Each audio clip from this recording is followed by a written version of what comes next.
Hello, Andy. This is Dr. Shamanti Reddy, Director at Shubha Fertility. The topic for today's discussion is ovulation induction process. అసలు ovulation induction process అంటే ఏంటి, ఎలా జరుగుతుంది అని నేను explain చేస్తానండి ఈ వీడియోలో. అండ్ సో బేసికల్గా before going to the ovulation induction process, మనకి ఆడవాళ్ళలో ప్రతి నెల ఏం జరుగుతుందో తెలుసుకుందాం.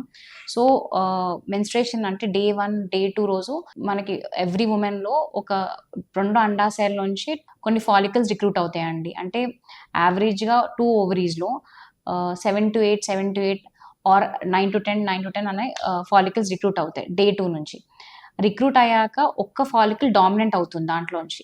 2 ఓవరీస్ నుంచి నేచర్ విల్ సెలెక్ట్ 1 ఫాలికల్, అది డామినెంట్ అవుతుంది. సో రెగ్యులర్ సైకిల్స్ ఉన్న వాళ్ళకి somewhere around 12 to 14th day ఆ ఫాలికల్ ఓవ్యులేట్ అవుతుంది. ఓవ్యులేట్ అయ్యి ఆ ఫాలికల్ నుంచి ఎగ్ రిలీజ్ అవుతుంది. రప్చర్ అయ్యాక ఆ ఎగ్ రిలీజ్ అయిన egg it will fertilize it sperm and embryo ఏర్పడ్డాక అది గర్భసంచి లోపల పొరలో వచ్చి అతుక్కుంటుంది. అతుక్కొని అక్కడ నుంచి ప్రెగ్నెన్సీ స్టార్ట్ అవుతుంది. ఇన్ కేస్ ఆ నెల అతుక్కోకపోతే ఏదైతే ఎండోమెట్రియం మనకి ఏర్పడిందో అది షెడ్ అవుతుంది మెన్స్ట్రేషన్ రూపంలో. సో ఇది త్రూ అవుట్ ద మంత్ అయ్యేది. సో మనం ఓవ్యులేషన్ ఇండక్షన్ ప్రాసెస్లో ఏం చేస్తామంటే, ఏదైతే ఒక ఫాలికల్ మనకు డామినెంట్ అవుతుందో, చాలా మందికి అది న్యాచురల్ కూడా అవ్వచ్చు.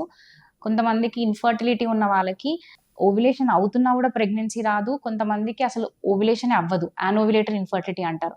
ఫాలికల్ డెవలప్ అవ్వదు, అయినా రిలీజ్ అయ్యే ఛాన్సెస్ కూడా కొంతమందికి తగ్గిపోతాయి. సో అలాంటి కండిషన్స్లో మనం ఓవ్యులేషన్ ఇండక్షన్ అనే మెథడ్ని ఆప్ట్ చేసుకుంటాం.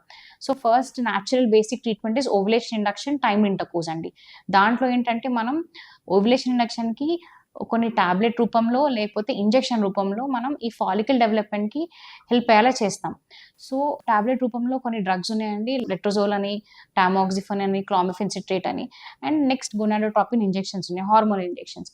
ఇవి మనకి case to case dependent. Previous సైకిల్లో ఎలా స్టిమ్యులేట్ చేసామో చూసుకొని, అది లేదా ఫస్ట్ టైం గొనాడోట్రోపిన్ ఇంజెక్షన్స్ ఉన్నాయి, హార్మోన్ ఇంజెక్షన్స్.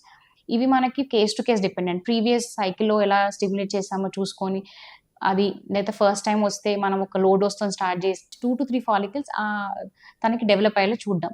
సో ఏంటంటే అట్లీస్ట్ నేచురల్ సైకిల్ 1 పెరిగేది, మనం ఈ ఓవ్యులేషన్ ఇండక్షన్ ప్రాసెస్లో అట్లీస్ట్ 2 to 3 ఫాలికల్స్ డెవలప్ అయ్యే చేసి బెటర్ కన్సెప్షన్ రేట్స్ ఇవ్వడానికి. సో ఇదే ప్రాసెస్ మనం ఐయుఐలో ఓవ్యులేషన్ ఇండక్షన్ టైమ్ ఇంటర్కోర్స్లో వాడతాం. నెక్స్ట్ ఐవీఎఫ్ పద్ధతిలో ఏం చేస్తామంటే, డే 1, డే 2 నుంచి మనం ఇంజెక్షన్స్ పెట్టి అన్ని ఫాలికల్స్ డెవలప్ అయ్యేలా చేస్తాం. సో ఓవ్యులేషన్ ఇండక్షన్ ప్రాసెస్ అనేది ఒక బ్రాడ్ టర్మ్ అండి. We can use it for ovulation induction time intercourse, IUI and IVF. Thank you.